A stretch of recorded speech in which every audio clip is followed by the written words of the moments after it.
Intellectual চর্চাটা এই দেশে খুবই সীমিত। রহস্যমানবী নাম দেওয়ার পেছনে কি কাজ করেছিল? নভের আহমেদ শহীদ মিনার করেছিলেন, কিন্তু ইতিহাসে তার জায়গা তিনি পাননি। প্রথম বই বেরিয়েছিল 2001 সালে।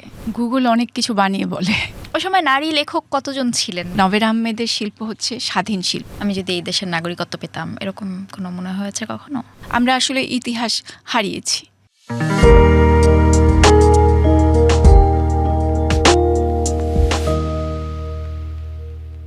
হ্যালো, সবাইকে ওয়েলকাম হার স্টোরি পডকাস্টের সঙ্গে আছি আমি রুকাইয়া জহির, এবং আমার সঙ্গে আজকে আছেন এমন একজন নারী যিনি আসলেই আমরা বলি না যে আনসাং হিরো। আমার মনে হয় আমার সঙ্গে আজকে আছেন আনসাং হিরোইন। আছেন শিকোয়া নাজনীন, যিনি একজন লেখক, গবেষক, একজন শিক্ষক এবং একজন ইতিহাসবিদও বলা যায় ওনাকে। আছেন শিকোয়া নাজনীন, চলুন ওয়েলকাম করি। হ্যালো আপা, ওয়েলকাম। জি হ্যালো, কেমন আছেন? ভালো আছে, আপনি কেমন আছেন? ভালো আছি। আপনার সম্পর্কে গুগল বলছে যে আপনি একাধারে একজন বাংলাদেশি লেখক, গবেষক এবং শিল্পকলার ইতিহাসবিদ। এত এত কাজ একসঙ্গে কিভাবে করেন? গুগল অনেক কিছু বানিয়ে বলে। আমার মনে হয় যে সব কিছু বাড়িয়ে বলেছে। আসলে আর্ট হিস্ট্রিটা আমাদের আসলে পড়াশোনার পার্ট ছিল। আমি একজন শিল্প ইতিহাসবিদের চেয়েও বলবো যে শিল্পের শিক্ষার্থী, শিল্প ইতিহাসের শিক্ষার্থী বলা যেতে পারে। এখনও শিল্পের ইতিহাস নিয়ে কাজ করি। আসলে যারা আসলে বড় মানুষ হয়ে যান না, তারা এত বেশি ডাউন টু আর্থ থাকেন। আমরা তারা আসলে স্বীকার করতে চান না যে তারা আসলে পৃথিবীর জন্য কি কি করছেন। এটা বোধহয় আমার ক্ষেত্রে প্রযোজ্য নয় একদমই। আমি কোনো বড় কাজ করছি না, কিছুই সামান্য কাজ করছি, এবং আপনাদের সাথে আসলে আজকে আমার লেখালেখি নিয়ে কথা বলার জন্য আপনারা ডেকেছেন, তাই জন্য এসেছি। আমি অত্যন্ত কৃতজ্ঞ, কিন্তু আমার কোনো সেই রকম পরিচয় নেই এবং বড় কোনো বিশেষণও আমার জন্য প্রযোজ্য হবে না। এই রিসেন্ট সময়ে দেখলাম জাতীয় জাদুঘরে একটি প্রদর্শনী হলো এবং একটি আলোচনা অনুষ্ঠান হলো নভেরাকে নিয়ে, যেখানে আপনি ছিলেন। একটু বলবেন মানে নভের আহমেদকে নিয়ে একটা প্রদর্শনী হয়েছে জাতীয় জাদুঘরের, তাদের নিজস্ব আর্কাইভ থেকে নভের আহমেদের কালেকশন যতগুলো ছিল ওনারা এটা একটা প্রদর্শনীর ব্যবস্থা করেছেন। এবং এটা নভের আহমেদের যে প্রাথমিক পর্যায়ের যে কাজগুলো ছিল ভাস্কর্য নিয়ে বাংলাদেশে, সেইগুলো প্রদর্শিত হয়েছে। এবং এটা নিয়ে আলোচনার ক্ষেত্র তৈরি হয়েছে যে নভের আহমেদ তো আসলে আমাদের দেশে বা সমাজে একজন খুবই বিশেষ একজন শিল্পী ছিলেন, পায়োনিয়ার শিল্পী ছিলেন, ভাস্কর্য নিয়ে কাজ করেছেন, প্রথম নারী শিল্পী। ওনাকে অনেকগুলো বিশেষণে আমরা বিশেষিত করতে পারি, কিন্তু সবচেয়ে বড় বিষয় হচ্ছে যে ওনার কাজগুলো সবসময় সবার দেখার সুযোগ হয়নি কখনো, কারণ উনি যেহেতু দীর্ঘদিন প্যারিসে ছিলেন এবং উনি কোনোদিনই দেশে ফেরত আসেননি বা এই নিয়ে কোনো কথা বলেননি, তার শিল্পকর্ম নিয়ে কোনো তার লেখালেখি বা ইন্টারভিউ পাওয়া যায় না। সেক্ষেত্রে তার ভাস্কর্য নিয়ে যারা আমরা শিল্পের শিক্ষার্থী, শিল্পকলার ইতিহাস নিয়ে কাজ করি, তাদের সবসময় একটা আনরিজলভ নভের আহমেদকে আমাদেরকে জানার আগ্রহ এবং বোঝার চেষ্টা, রিসার্চের নানান সূত্র, তথ্য ইত্যাদির মাধ্যমগুলো আমাদের কাছে খুবই জরুরি হয়ে পড়ে। এবং নভের আহমেদ একজন জরুরি শিল্পী এই উপমহাদেশের, এবং ওনার ইতিহাস, ওনার বেড়ে ওঠা, ওনার সংগ্রাম, ওনার জীবনের প্রতিষ্ঠান বা প্রতিষ্ঠান কেন্দ্রিক যে একটা পলিটিক্স, এই সমস্ত তথ্য নিয়ে এবার একটা আলোচনা হয়েছিল যে উনি আসলে নতুন প্রজন্মের কাছে উনি কী অর্থ বহন করেন, বা আমরা কিভাবে নভের আহমেদকে নিয়ে নতুনভাবে দেখতে পারি, কথা বলতে পারি, বুঝতে পারি, তার ভাস্কর্য কিভাবে আমরা রিসার্চের মধ্যে আনতে পারি, তার ভাস্কর্য নিয়ে আমরা কী কী সিমটম পাই, বা নতুন যে শিল্পকলার শিক্ষার্থী তৈরি হচ্ছে, নতুন প্রজন্ম, তাদের কাছে নভের আহমেদ কী, তাদের দৃষ্টিভঙ্গি কী, এই নানা ধরনের পার্সপেক্টিভ থেকে এবার নভের আহমেদের প্রদর্শনীটা খুব জরুরি একটি আয়োজন ছিল।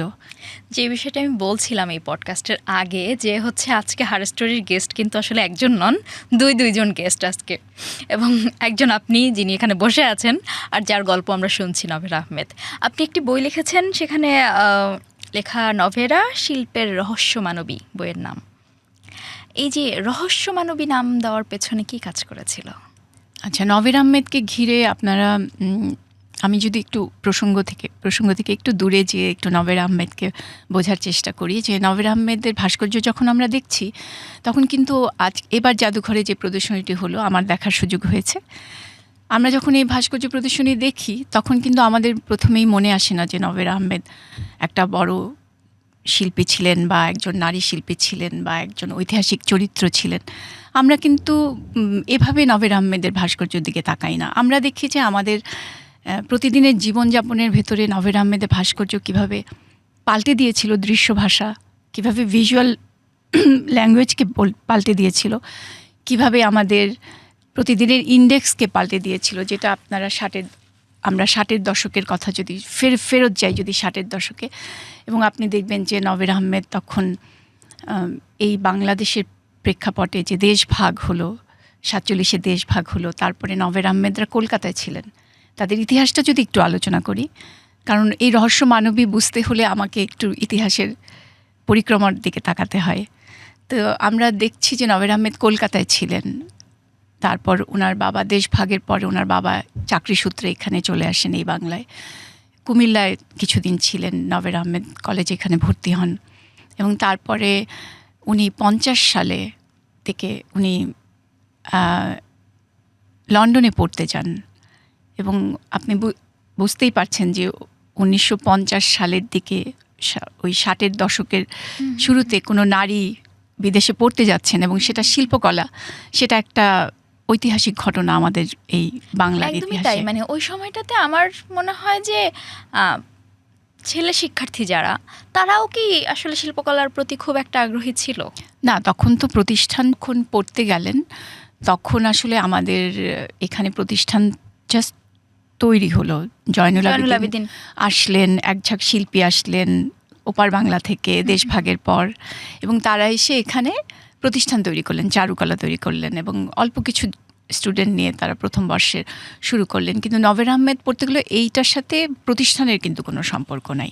নভের আহমেদ আমরা জানি যে উনি ভাস্কর্য পড়তে যাননি। প্রথমে ওনার বাবা বলেছিলেন তুমি ল পড়তে যাও, ব্যারিস্টারি পড়তে যাও, এবং নভের আহমেদ ওখানে গিয়ে সুযোগ হলো তার, এবং ওনার সুযোগ ছাড়াও উনি হয়তো এই শিল্পকলার প্রতি অনেক আগে থেকে আগ্রহী ছিলেন, যার কারণে আমরা যদিও ইতিহাসের নথিপত্র কিছু পাই না নভের আহমেদের সেই শিল্পের চর্চার, যেটা আমরা জয়নুল আবেদিনের ক্ষেত্রে পাই, বড় বড় শিল্পীর ক্ষেত্রে পাই, কিন্তু আমরা নভের আহমেদের ক্ষেত্রে যেটা পাই সেটা হচ্ছে যে উনি ওখানে ভাস্কর্য পড়তে চান্স পেলেন, এবং উনি অবশ্যই একটা পরীক্ষার ব্যবস্থা ছিল, উনাকে মডেলিং করতে হয়েছিল।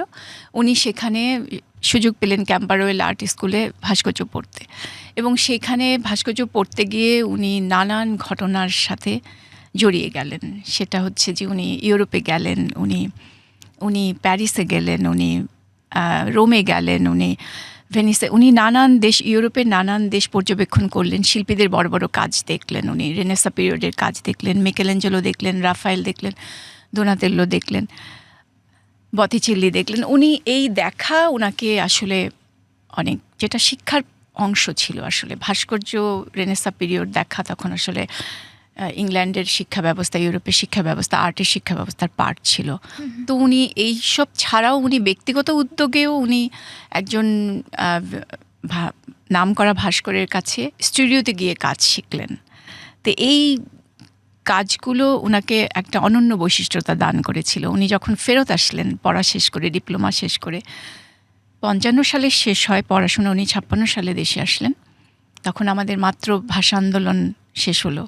আমাদের দেশেও নানান রকম নিজেদের উত্তাল একটা তরঙ্গ, যে স্বাধীনতার জন্য যে একটা জাতির মধ্যে যে একটা প্রবল টানাপোড়েন, এবং আমরা তো তখন পাকিস্তানের উপনিবেশ, আমরা তখন নিজের স্বাধিকার আন্দোলনের জন্য সংগ্রামরত জনতা তখন। তো সেই সেই সেই কিন্তু ডিনামিক, আমাদের আন্দোলনটা স্বাধিকার আন্দোলন ছিল না, তখন তো আমরা আসলে অধিকারের আন্দোলন ছিল, মানে সেটাই অধিকার। এবং তার পরবর্তীতে আমরা যে নিজেদের জায়গা তৈরি করতে চাচ্ছি, নিজেদের, ধরেন আপনি দেশভাগের পরে কি হলো, যে পুরো জিও পলিটিক্যাল হরাইজনটাই তো বদলে গেল, ফিজিক্যাল অনেকটাই বদলে গেল, একদম। ফিজিওনমিটা, ঢাকার ফিজিওনমি বদলে গেল। নতুন অফিস, আমরা তো এই সময়ে ওই সময়টা, এই সময় দাঁড়িয়ে ওই সময়কে বুঝতে পারবো না। নতুন অফিস হচ্ছে, নতুন বাড়িঘর হচ্ছে, নতুন করে স্কুল কলেজ হচ্ছে, এবং দেশভাগের পরে কি হয়, বাস্তুচ্যুত মানুষ, তাই না? একদম। মানুষের জায়গা নাই থাকার, তারা নতুন জায়গায় আত্মীয়-স্বজনের থেকে আলাদা হয়ে নতুন যায়। করে বসবাস করার স্পৃহা তাদের মধ্যে, এবং একটা নতুন চেতনা যে জনগণকে নিয়ে মানুষের মধ্যে একটা বৈপ্লবিক চেতনা তখন কাজ করছিল। ভাষা আন্দোলনের রেশ তো বহুদিন ব্যাপী, এবং আপনারা দেখবেন যে 69-এর গণ আন্দোলনের গিয়ে সেটা রূপ নেয়, আরেকটা রূপ নেয়। কিন্তু এই আন্দোলনের পটভূমিটা আমি বোঝাতে চাচ্ছি, ওই দশকটা কী ছিল আসলে।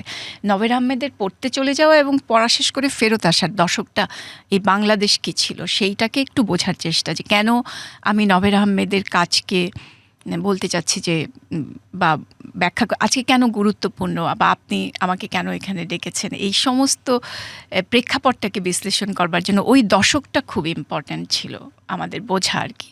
এবং একটা যখন মানুষের যখন একটা প্রিয় ভূমির মধ্যে যখন এইরকম উপনিবেশিকতা থাকে, এবং সেই দিগন্তটা তার মধ্যে কিভাবে টানাপোড়েন তৈরি করে, টেনশন তৈরি করে, যখন আমরা তার এই দৈনন্দিন, যখন নভেরা ফেরত আসলেন দেশে, তখন তার কাজের মধ্যে আমরা কিন্তু এই বিন্যাসটা দেখি। আমরা কি দেখি? আমরা দেখি নভের আহমেদ যখন ফেরত আসলেন, তখন ওনার মধ্যে দুটো জিনিস ছিল। একটা ছিল বাংলাদেশ ঐতিহ্য, যে আমাদের কি পুরনো ঐতিহ্য, আমাদের দেশের ভাস্কর্য কি হবে। উনি তো ইউরোপে পড়ে আসছেন, উনি ইউরোপের অ্যাবস্ট্রাকটিজম পড়ে আসছেন, উনি বারবার হেপওয়ার্থ, হেনরি মুর ভাস্কর্য দেখে এসছেন, রদা দেখে এসছেন, মাইকেলেঞ্জেলো দেখে আসছেন। কিন্তু এগুলোকে উনি মেলালেন কিভাবে, এগুলোর থেকে ওনার নিজের নির্যাসটা কিভাবে, ওনার দেশের চিহ্ন ইন্ডেক্স রাখবেন কিভাবে, সেইটা নিয়ে তার একটা টানাপোড়েন তো ছিলই। সেগুলোর মধ্যে আমরা দেখি যে আমাদের ফোক মোটিভ কিভাবে তাকে প্রাণিত করেছে, ট্যাপা পুতুলের নির্যাস থেকে, এবং লোকজ ফর্ম তাকে কিভাবে সরলীকরণ করা, এবং একটা পাহাড়পুর ময়নামতির ভাস্কর্য তাকে কিভাবে একটা দৈনন্দিন জীবনের গল্প বলেছে। এবং সেই কাজগুলো করতে গিয়ে উনি ম্যাডোনা অ্যান্ড চাইল্ড দেখে এসছেন, কিন্তু এখানে উনি করছেন মা ও শিশু। ম্যাডোনা অ্যান্ড চাইল্ডটা বদলে গেল, আভিজাত্য থেকে একটা সাধারণ জীবনের গল্প তিনি বললেন। তো এই বিন্যাসটাকে যদি বুঝতে চাই, ভাস্কর্যের বিন্যাসটা, তখন আমরা আসলে নভের আহমেদকে বুঝতে পারবো, এবং ওই প্রকৃতিটাকে বুঝতে পারবো, যে ওই আমাদের যে সমাজ বদল, আমাদের যে রাষ্ট্রের চিন্তা এবং আন্দোলনের যে স্পৃহা, জাতি বিকশিত হচ্ছে, বিন্যাস হচ্ছে, শেপ হচ্ছে, এবং নভের আহমেদের ভাস্কর্য সেইটার প্রতিধ্বনি দেখতে পাচ্ছি নভের আহমেদের ভাস্কর্যের ভিতরে। আর রহস্যের ব্যাপারটা, নভের আহমেদের নানাবিধ গল্প আছে, আমাদের মিথ আকারে সেগুলো ঘোরে। আমরা যখন শিল্পকলার শিক্ষার্থী হিসেবে একটা শিল্পীর কাজকে বুঝতে চাই, তখন আসলে তার বায়োগ্রাফি আসে, তার জীবনের নানান ঘটনা, যে ওই সময় উনি তার ক্যারেক্টারিস্টিক্স কী করতেন, তিনি কিভাবে কাজ করতেন, এবং কে তাকে অনুপ্রেরণা দিয়েছিল, এই সমস্ত প্রশ্ন একটা ঐতিহাসিক একটা বিন্যাস আমরা বুঝতে চেষ্টা করি, যে ইতিহাস কিভাবে তার গতিপথ তৈরি করেছে। তখন আসলে আমরা দেখি যে নভের আহমেদের গল্পের মধ্যে যে শিল্প আসলে কি করে, শিল্প তো আসলে মানুষকে, আমরা শিল্প কেন দেখি, শিল্প আসলে মানুষ যেটা সরাসরি বলতে পারে না, সেটা কি শিল্পে প্রতিফলিত হয়। মানে আমরা অ্যাবস্ট্রাক্ট আর্ট কেন বলি, যে নভের আহমেদের ভাস্কর্য অ্যাবস্ট্রাক্ট, সে সরাসরি মানুষের অবয়বকে, প্রতিকৃতিকে উনি অনুকরণ করেননি, উনি আরেকটা বাস্তবতা তৈরি করেছেন, উনি আরেকটা দেখার দৃষ্টিভঙ্গিমা তৈরি করেছেন। তো শিল্পের মধ্যে অনেক রহস্যময় জিনিস আছে, যেটা হচ্ছে যে আমরা এটা এখনও আননোন, এখনও আমরা এটা বুঝে, এটা নিয়ে আমরা এখনও নানাবিধ চর্চা করে যাচ্ছি, যে শিল্প কি আসলে জীবনের কথা বলে, জীবন কি আগে থেকেই বিমূর্ত থাকে, নাকি শিল্পে সেই ছায়া ফেলে, শিল্প কি নতুন আধুনিকতার কথা বলে। এই রকম নানান তর্ক বিতর্কের মধ্যে দিয়ে নভের আহমেদের যে জিনিসটা, বৈশিষ্ট্যটি বেরিয়ে আসে, সেটি হচ্ছে যে উনার চরিত্রের মধ্যে কিছু আড়াল আবডাল ছিল, উনি কখনোই কথা বলেননি, সেই জন্য ওনার অতি কথার ভার আমাদের বইতে হয়নি, ওনার শিল্পই কথা বলছে আসলে। সেইটা একটা বড় জায়গা, এবং নভেরা আহমেদের শিল্প হচ্ছে স্বাধীন শিল্প, অটোনোমাস, যেটা আমরা নিজেরা নিজেদের মতো করে আমরা তৈরি করি তার ব্যাখ্যা, এবং আমরা সমাজ প্রেক্ষাপটে সেই ব্যাখ্যাটাকে দাঁড় করাতে হয়, সামাজিক চিন্তা থেকে সেই এবং দার্শনিক প্রেক্ষাপট থেকে সেই জায়গাটাকে আমাদের চিনতে হয়। সেটা কি দার্শনিক প্রেক্ষাপট? সেটা হচ্ছে যে নভেরা আহমেদ তো একটা আধ্যাত্মিক চৈতন্যকে, ধরেন আপনি যখন তার ভাস্কর্যের প্রদর্শনী দেখছেন তখন আসলে এক ধরনের আনকনশিয়াসকে আমরা দেখছি, একটা অবচেতন জগৎ দেখছি। নভেরা আহমেদ তো সরাসরি কোনো কিছু, মানে আপনাকে একটা চেয়ার সে তো দেখাচ্ছেন না যে নভেরা আহমেদ একটা চেয়ারের ছবি আঁকছেন বা একটা টেবিল, আপনি বলতে পারবেন না এটা একটা অবজেক্ট বা এটা একটা সোশ্যালিস্ট অবজেক্ট। নভেরা আহমেদকে আমরা তখন বলছি যে একটা বিন্যাস করছেন, যেই বিন্যাসটার মধ্যে আবার অনেক কিছু বলছেও না, সব কথা বলছেও না, যেইটুকু বলছেন না এইটার দিকে তাকাতে বলছেন নভেরা, যে কি আমি দেখাচ্ছি না। নভেরা আহমেদের ভাস্কর্য যদি আপনি ঘুরে দেখেন দেখবেন যে মাল্টিপল ভিউ পয়েন্ট আছে তার, একদিক থেকে আপনি তাকে দেখবেন উনি এরকম কোনো ব্যবস্থা রাখেননি, নানান দিক থেকে ঘুরে দেখান। একে তো ভাস্কর্য ত্রিমাত্রিক, যেটার সাথে আপনার দ্বিমাত্রিক চিত্রকলার সাথে ইজেল পেন্টিংয়ের সাথে তার একটা পার্থক্য তৈরি হয়, যে শুধু দেখানোর ব্যাপার থাকে না, নির্মাণ করতে হয়, ভাস্কর্যকে নির্মাণ করতে হয়। আর ইজেল পেন্টিং শুধু দেখালেই চলে। তো এই দুইটার মধ্যে একটা মৌলিক পার্থক্য মাথায় রেখে, এবং ভাস্কর্যের পৃথিবী কিন্তু তখন বাংলাদেশে মানে ওই অর্থে নভেরা আহমেদের হাত দিয়ে শুরু হলো আধুনিক ভাস্কর্যের পৃথিবী। কারণ আমাদের চারুকলা যখন তৈরি হচ্ছে তখন কিন্তু ভাস্কর্য নাই সেখানে, তখন শুধু পেইন্টিং এবং কয়েকটি ডিপার্টমেন্ট। এবং তারপরে ভাস্কর্য উনি যখন ভাস্কর্যবিদ্যা পড়ে আসলেন তখন জয়নুল আবেদিন ওনাকে কতগুলো কাজ দিলেন, কমিশনের কাজ দিলেন, এবং উনি অনেক বড় করে নভেরা আহমেদের প্রশংসাও করলেন যে আমাদের ইতিহাসে মানে তার কাজ বুঝতেও আমাদের কয়েক প্রজন্ম লেগে যাবে, এরকম একটা কথা জয়নুল আবেদিন বললেন। তার মানে তার কাজের যে গভীরতা, কাজের যে আধ্যাত্মিক বৈশিষ্ট্য, সেটির দিকেই আসলে আমাদেরকে মনোনিবেশ করতে হবে। তার কাজ কি বলছে, কি বলছে না, এবং সেই সমাজ আপনি যদি তার শুধু ভাস্কর্যের মধ্যেও যদি চরিত্রগুলোকে নির্ণয় করতে চান, সেটাও কিন্তু নভেরার জন্য পরিপূর্ণ হবে না। কারণ নভেরা আহমেদকে বুঝতে হলে, তার কাজকে বুঝতে হলে আপনি সেই সমাজকে বুঝতে হবে, শিল্পীর বিপ্লবকে, শিল্পীর চৈতন্যকে, শিল্পীর সংগ্রামকে জানতে হবে।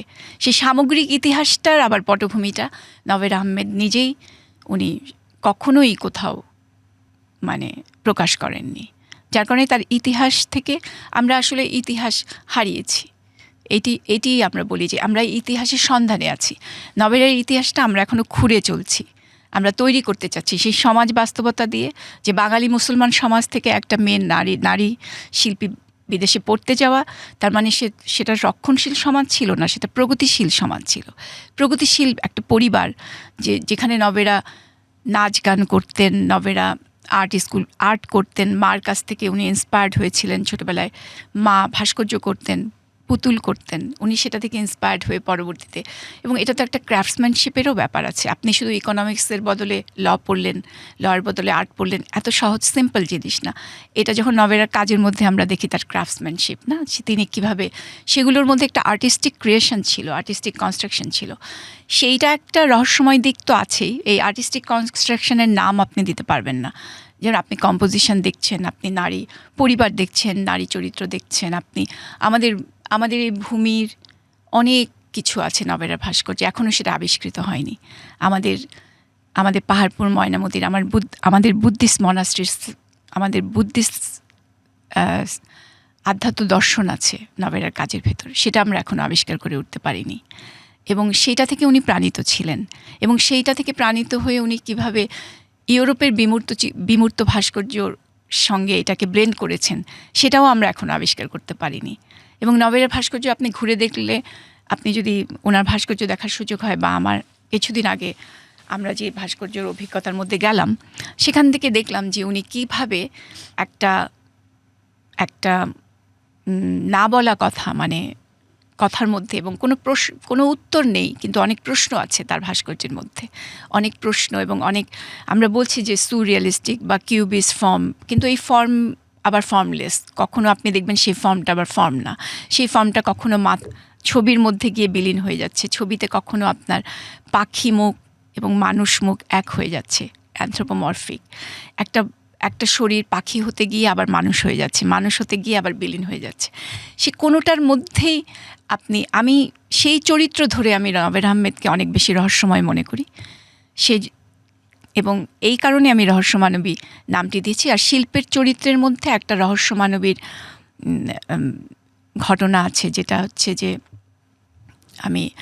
আমরা যখন নভেরা আহমেদ নিয়ে রিসার্চ করি তখন আমাদের আসলে কার্ল মার্কসের যে ম্যানুস্ক্রিপ্ট পড়তে হয়, যেটার মধ্যে আছে যে একটা যদিও একটু কঠিন কথা মনে হতে পারে, খুব স্বাভাবিক আলোচনার মধ্যে হয়তো এগুলো আমরা খুব একটা একাডেমিক মনে হতে পারে, কিন্তু আসলে এগুলো আসলে দৈনন্দিন জীবনেরই বিষয়। আসলে যে কি পুঁজিবাদ আমাদেরকে কি করলো, বুর্জুয়া সমাজে আর্ট কোথায়, এগুলোর সঙ্গে সংশ্লিষ্ট হয়ে নভেরা আহমেদ আসলে রহস্যমানবী নামটি এসেছে। যেহেতু আপনি রহস্যমানবী নামটি, এইটির অস্তিত্ব অনেক গভীরে, যে কারণে আমাকে অনেক গভীর আলোচনা করতে হচ্ছে যে আপনি কেন আসলে নভেরাকে নিয়েই রিসার্চ করতে হবে, কেন এই চিন্তাটা মাথায় আসলো কেন? নভেরা আহমেদ আসলে আমাদের এই যে বললাম না, আমাদের শিল্পের শিক্ষার্থী যারা আমরা, তাদের কাছে এটা একটা আনরিজলভ একটা আর্টিস্টিক প্রোডাকশন, কনস্ট্রাকশন এবং নভেরার জীবন। আমরা যদি একটা শিল্পীকে তার পুরো জীবন না জানতে পারি, তার কথা না বলতে পারি, তার কাজ না দেখতে পারি, তখন কি হয়, তার আমরা ইতিহাস হারিয়ে ফেলি। তো এই ইতিহাসটা তো আমাদেরকে গ্রন্থিত করতে হবে। এই ইতিহাস বিচ্যুত হয়ে আমরা তো বেশি দূর যেতে পারবো না। আমরা তো ভাস্কর্যের ইতিহাস লিখতে পারবো না নভেরাকে ছাড়া। এখন আপনি যদি ভাস্কর্যের ইতিহাস লিখেন নভেরাকে ছাড়া, তাহলে আপনার লিখতে হবে যে আমাদের ইতিহাস, শিল্পের ইতিহাসের মধ্যে আমরা কিভাবে স্থানচ্যুত হয়েছি, আমরা কিভাবে বুর্জুয়া হয়েছি, আমরা কিভাবে পুঁজিবাদী হয়েছি, আমরা কিভাবে মনস্তাত্ত্বিকভাবে সমাজে আমরা একটা নিজের জায়গা তৈরি করার জন্য বা একটা ব্যক্তিকেন্দ্রিক সমাজ তৈরি করার জন্য আমরা কিভাবে একটা সমষ্টি কালেকটিভ পৃথিবী থেকে সরে এসেছি। নভেরা আহমেদ সেই স্বপ্নের কথা বলে, সেই কালেকটিভ পৃথিবীর কথা বলে। তো এত গুরুত্বপূর্ণ একজন আর্টিস্টকে বাদ দিয়ে তো আপনি আমাদের বাংলার শিল্পের ইতিহাস লেখা সম্ভব না। নভেরা আহমেদের গুরুত্বপূর্ণ কাজগুলো যদি একটু বলেন, কি কি কাজ করেছেন উনি? নভেরা আহমেদের কাজের নাম ওইভাবে নাই, নাম দেয়া যায় না। নাম আমি হয়তো কাউ অ্যান্ড টু ফিগার বললে এটা খুবই অ্যাবস্ট্রাক্ট কথাবার্তা, বোঝা যাবে না। সেজন্য হয়তো নভেরা আহমেদের আপনি বলতে পারেন যে কাজের যে প্রভাব, এফেক্ট, কাজের প্রভাবটা নিয়ে হয়তো আলোচনা করতে পারি। আমি শুনেছি শহীদ মিনারের ভাস্কর যখন ছিলেন উনি ওখানেও কাজ করেছেন। এখন দেখেন যে এই পুরুষতান্ত্রিক সমাজ তো আমাদের ছিল, এখনও আছে। পুরুষতান্ত্রিক সমাজে নারী শিল্পীর কাজ করা এবং তার একটা জায়গা তৈরি হওয়া, এটা অত্যন্ত কঠিন একটি সংগ্রাম। এবং নভেরার এই সংগ্রামটাও কিন্তু আমরা কখনো লিপিবদ্ধ করতে পারি নাই, কারণ নভেরা আহমেদ এই বিষয়েও কোনো কথা বলেন নাই। কিন্তু শহীদ মিনারের আলোচনা, শহীদ মিনারের একটা বিতর্ক থেকেই যায় যে নভেরা আহমেদ শহীদ মিনার করেছিলেন, কিন্তু ইতিহাসে তার জায়গা তিনি পাননি, কারণ হামিদুর রহমান তার সহযোগী ছিলেন। কিন্তু হামিদুর রহমান পরবর্তীতে বলেছেন যে তিনি নিজেই কাজটি করেছেন, যেহেতু তাদের একটা ব্যক্তিগত সম্পর্ক ছিল। কিন্তু সেক্ষেত্রে যখন তারপরে বন্ধুত্ব ছিল, তারপরে বন্ধুত্বটা হারিয়ে যায়, নভেরা আহমেদ প্যারিসে চলে যান, উনি এই সমাজ থেকেই এক ধরনের নিজেকে আড়াল করে ফেলেন। তখন তাকে আমরাও ভুলে যাই। শহীদ মিনারের আলোচনার সঙ্গে সঙ্গে আমার যেটা প্রধান একটা সিমটম মনে আসলো, যে শহীদ মিনারটা নভেরা আহমেদ একটা আমাদের আসলে, আপনি যদি বলেন ঢাকা শহরের ডিনামিক্স কী হবে, ঢাকা শহর বলতে আপনি তার চেহারাটা কী হবে, আপনার মনে হতে পারে যে শহীদ মিনার কিন্তু ঢাকা শহরের একটা রূপ হতে পারে, একটা ইন্ডেক্স হতে পারে শহীদ মিনার। এবং এই শহীদ মিনারের এমন একটা চরিত্র তৈরি হলো, দেখেন এত অ্যাবসোলিউট ফর্ম, যে এটাকে মানুষ গ্রহণ করলো যে এটা, এবং সারা বাংলাদেশে আনাচে কানাচে শহীদ মিনারের আদলে শহীদ মিনার হলো শহীদের স্মৃতির জন্যে। এটা কিভাবে হয়? এই যে আইকন তৈরি হওয়া, একটা ইন্ডেক্স তৈরি হওয়া, ঢাকা শহরের একটা ইন্ডেক্স, আমি শহীদ মিনারকে এভাবেই দেখি। এই ইন্ডেক্সের সাথে একটা সমষ্টিক চেতনার একটা যোগ আছে। এবং এই যে হয়ে ওঠা, এই যে একটু আগে আপনি বললেন নভেরা আহমেদ কেন গুরুত্বপূর্ণ, আপনি কি ঢাকা শহরের আর কোনো ইন্ডেক্স এইরকমভাবে এত তীব্রভাবে আমাদেরকে আন্দোলিত করতে পারে এরকম আরেকটা ইন্ডেক্স দেখাতে পারে না, আমি অন্তত খুঁজে পাই না। সেই জন্য আমরা যদি এই আলোচনাগুলোর মধ্যেও যদি আমরা বুঝতে পারি যে নভের আহমেদের গুরুত্ব এবং ইতিহাস, যে আমরা ইতিহাস হারিয়েছি, ইতিহাস হারানোর যন্ত্রণা, ইতিহাস হারানোর জাতি কিন্তু কোনোদিনও নিজের জায়গা খুঁজে পায় না। তো সুতরাং আমরা নভের আহমেদকে হারিয়ে, বিশেষত তাকে হারিয়ে, মানে তার গৌরবময়, আমাদের কৃতি সন্তানের গৌরবের শিল্প ইতিহাসের সঙ্গে আমরা আসলে নিজের দূরত্ব অনুভব করি। কারণ উনি যখন কাজ করেছিলেন, অল্প কিছু কাজ, উনি 60 সালে 61টি ভাস্কর্যের মধ্যে 75টি ভাস্কর্য নিয়ে প্রদর্শনী করেছিলেন। 1960 সালে উনি যে ভাস্কর্য প্রদর্শনী করেছিলেন, সেই প্রাথমিক নিরীক্ষার কালেই তিনি প্রমাণ করে গেছেন তিনি কী মানের একটা স্ট্যান্ডার্ড তৈরি হয় আমাদের শিল্পের ভাষার, যেটা পরবর্তী শিল্পীরা বারবার এটা উচ্চারণ করেছেন। নভের আহমেদ আমাদেরকে অনেক দূরে এগিয়ে দিয়ে গেছেন। নভের আহমেদ ছাড়া আমরা আমাদের শিল্পের পৃথিবীকে এত দ্রুত এত দূর নিতে পারতাম না। এই জিনিসগুলোর মধ্যে একটা পলিটিক্সও আছে, কারণ এই জিনিসগুলো একই সঙ্গে ওনাকে মহৎ বলা এবং একই সঙ্গে ওনাকে প্রান্তিক করা, এটা কিন্তু আমাদের শিল্পের ইতিহাসে গুরুত্বপূর্ণ অধ্যায় নভের আহমেদ। একই সঙ্গে ওনাকে কিন্তু কোনো গুরুত্ব না দেয়া, দীর্ঘদিন ওনার খোঁজ খবর না নেয়া, ওনার কাজের ব্যাপারে নীরব থাকা, এবং আপনি বেশিরভাগ বড় শিল্পীদের বা ওই প্রজন্মের মানুষকে বলতে শুনেছি যে নভের আহমেদের কাজের সাথেই আমরা বড় হয়েছি, তার কাজকে আমরা নষ্ট হতে দেখেছি, তার ভাঙাচোরা অবস্থায় গ্রন্থাগারে পড়েছিল, অনেক কাজ নষ্ট হয়ে গেছে। এটা সত্যি যে অনেক কাজ হারিয়ে গেছে, কিন্তু এই হারিয়ে যাওয়া কাজের প্রতি নভের আহমেদের যে একটা ভিশন ছিল, যে আমরা যখন শিল্পকলার ইতিহাস নিয়ে কাজ করি তখন আসলে আমরা কাজের প্রেক্ষিতেই আসলে শিল্পীকে প্রতিষ্ঠিত করি, যে উনার কী সিমটম ছিল। তো আমি আমার রিসার্চটা অনেক বেশি ছিল কনস্ট্রাকটিভিস্ট, যেটা রুশ কনস্ট্রাকটিভিস্ট আন্দোলন, সেটার সঙ্গে আমরা নভের আহমেদকে আমি একটা সোশ্যালিস্ট অবজেক্ট হিসেবে মানে আমরা তুলনা করেছি, এবং সেই পার্সপেক্টিভ থেকে নভের আহমেদকে আবিষ্কার করলে আপনি দেখবেন যে নভের আহমেদের যে আমরা যদি এটা একটু সহজ করি আর কি, যে একটা শিল্প আন্দোলন হয়তো ফরাসি দেশেও হয়, নভের আহমেদ তো ফরাসি দেশে ছিলেন দীর্ঘদিন, আমরা জানি প্যারিসে ছিলেন, তো ওখানেও কিন্তু একটা শিল্প আন্দোলন আছে, এটাকে আমরা আভাগার্ড বলি। তো ফরাসি দেশের একটা শিল্প আন্দোলন আছে, আবার রুশ দেশের একটা শিল্প আন্দোলন আছে, দুটার একটা পার্থক্য আছে। তো রুশ শিল্প আন্দোলনের সাথে নভের আহমেদের একটা মানসিক যোগাযোগ ছিল, তার কাজের মধ্যে দিয়ে আমরা এটা প্রতিষ্ঠিত করেছি। যে কারণ তিনি দেখবেন যে রুশ যে আভাগার্ড, যে ওরা যে কনস্ট্রাকটিভিজমের আলোচনা করতেন, সেখানে বেশিরভাগ ক্ষেত্রে ওনারা বলতেন যে বস্তুর সাথে মানুষের সম্পর্ক তৈরি হবে কিভাবে, মানে একটা পণ্যের সাথে যে মানুষের সম্পর্ক, সেইটার সাথে সম্পর্ককে রুশ আভাগার্ড শিল্পীরা ভাঙতে চেয়েছিলেন।